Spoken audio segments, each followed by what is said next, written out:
ndabaramukije bene data muri Yesu Kristu bavandimwe yemwe ndabaramukije bene wacu mushobora kumva ikinyarwanda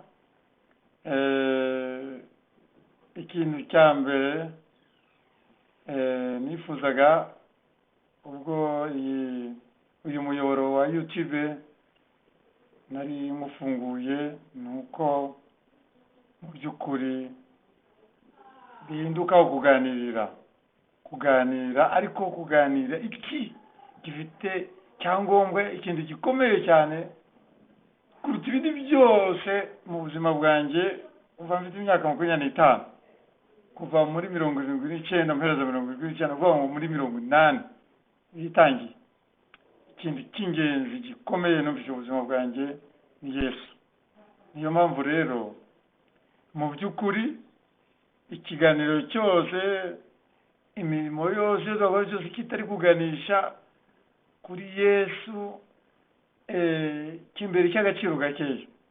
Niyo mpamvu mbaramukije rero ndabasuhuje bakunze kandi ngira ngo mbabwire ngo uyu muyoboro wa YouTube channel iyi chaîne mu by'ukuri no kugira ngo tujye tuganiraho kujya Yesu.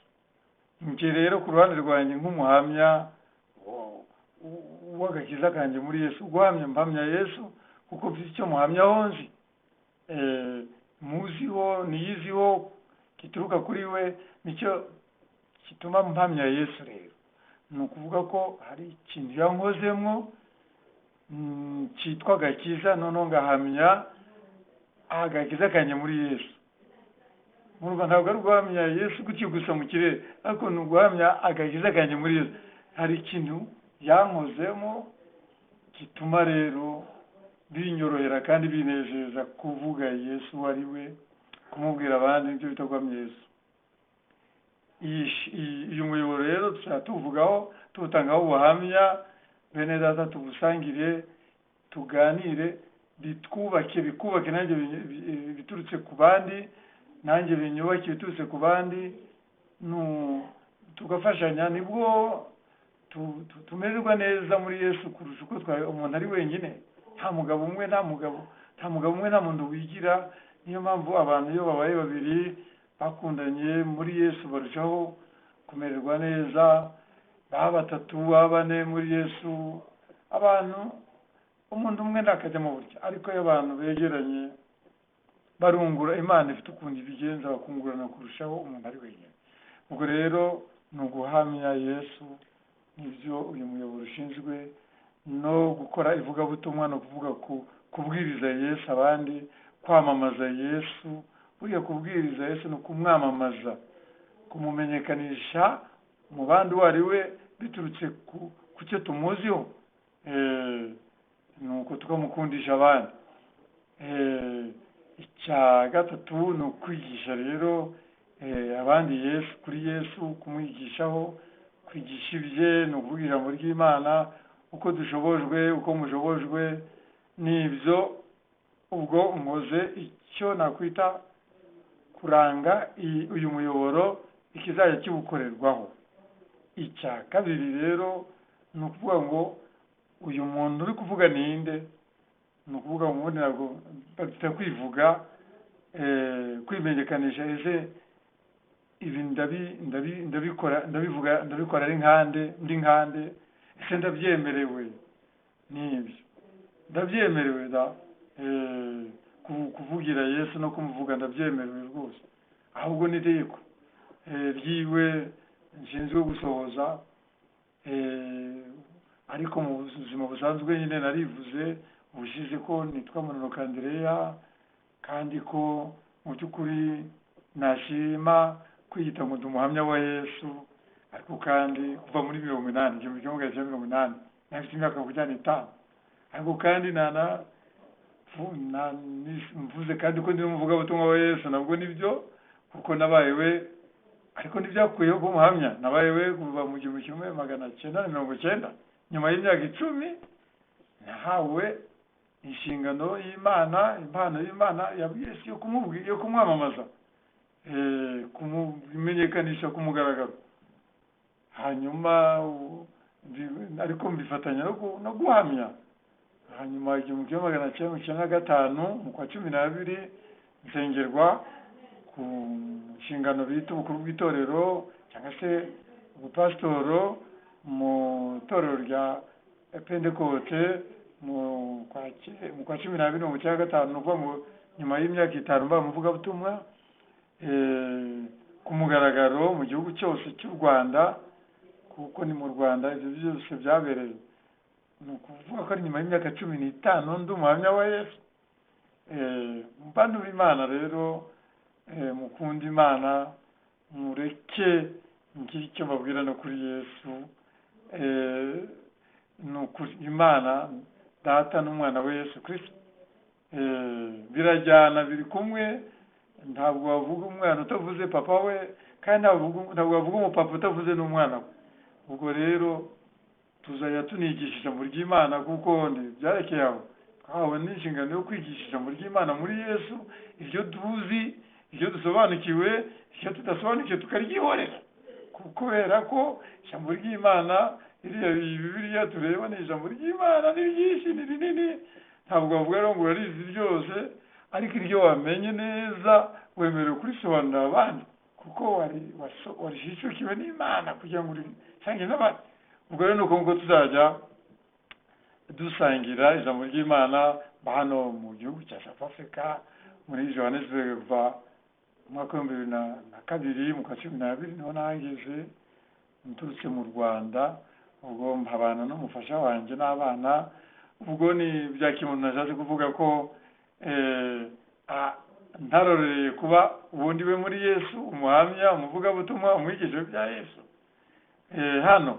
Noneho ibi nabyo byo kubwiriza kuri YouTube, ku muyoboro wa YouTube, nabyo ngize amahirwe, ndabisobanukiwe, ndabijukiwe, mbonye abigisha, none reka mbikore. None rero ikintu kimba ku mutima mbere na mbere kimbamo n'ubu kiracyari cyo, ni uko umuntu abanza kujijukirwa kumenya neza guhamya Yesu. Ese ni kuki, impamvu ki umuntu agomba guhamya Yesu? Kandi amuhamya ryari? Amuhamiriza hehe? Kandi amuhamya gute? Guhamya ni iki? Ibyo nabyo rero nabishyira mu isomo rya mbere ry'iki cyigisho cyitwa guhamya Yesu. Ni kirekire, ni kinini, ariko nakigabanyijemo amasomo nk'icumi. Guhamya Yesu. Isomo rya mbere rero umuntu yavuga ngo ni ukuzasobanukirwa, ni ukugira ngo nkore ijambo ryitwa introduction cyangwa se ijambo ribanza. Guhamya Yesu ni iki kandi kuki? Bivuga iki? kandi nde witwa umuhamya wa Yesu? Ese ninde wemerewe guhamya n'utemerewe guhamya? Byari kandi he kuki? Ubwo rero ijambo ry'Imana muri Matayo igice cya 32:33 ho Imana irerekana, Yesu arerekana ni kuki tugomba kuhamya Yesu.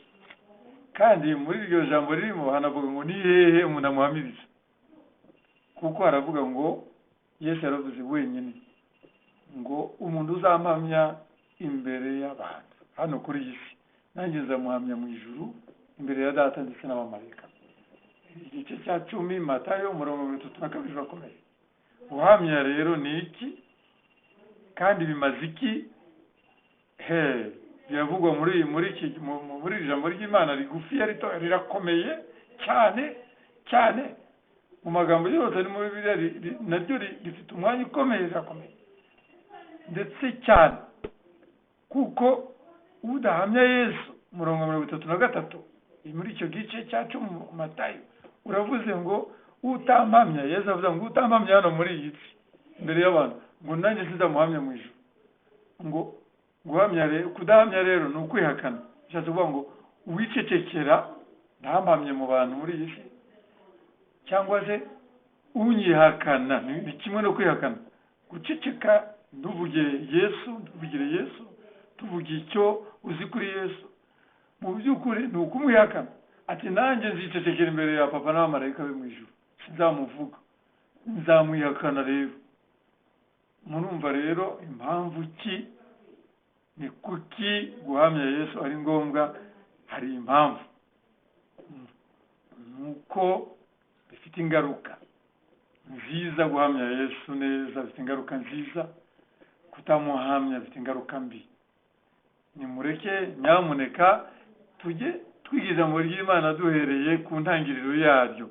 Iyi ni intangiriro, ntitukajye duturuka udusimbwe tujye hagati cyangwa tujye ku mutwe w'ijambo tutaratangira aho ritangirira. Ritangirira mu by'ukuri ijambo ry'Imana rya Bibiliya yose urebye wasanga ritangirira ahangaha.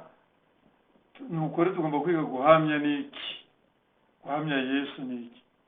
Mbaye ndekeye ahangaha rero, ndabashimiye mwe mwanyumvaga kandi munkurikiye kuri iyi channel cyangwa se iyi chaîne YouTube, kuri imiyoboro bimbamo, byari bindimo kandi bizangumamo. Ntabwo nzava kuri iki cyigisho cyo guhamya Yesu ntarumva ko tubisangiye neza kandi byabinjiyemo neza, kandi namwe muri kunganiriza, muri kumbwira ngo nibyo, ngo mumbwira, mbese namwe mumbwira bati nibi ahubwo iki waracibagiwe, reka natwe tukikubwireho tukiganireho. Guhamya Yesu ni ngombwa ye. Tukiri kuri iyi si, ryari, hehe, gute, kuki, ibyo ni ibibazo tugomba kwigaho tukabiganiraho. Nuko Imana ihumugije ijambo ryayo, Matayo 32:33, murumva ko nzawugarukaho inshuro nyinshi. Hari indi mirongo yabiri imeze nkawo myinshi cyane mu Isezerano Rishya no mu Isezerano rya Kera ryabanje. Ubwo rero Yesu ahabwa icyubahiro.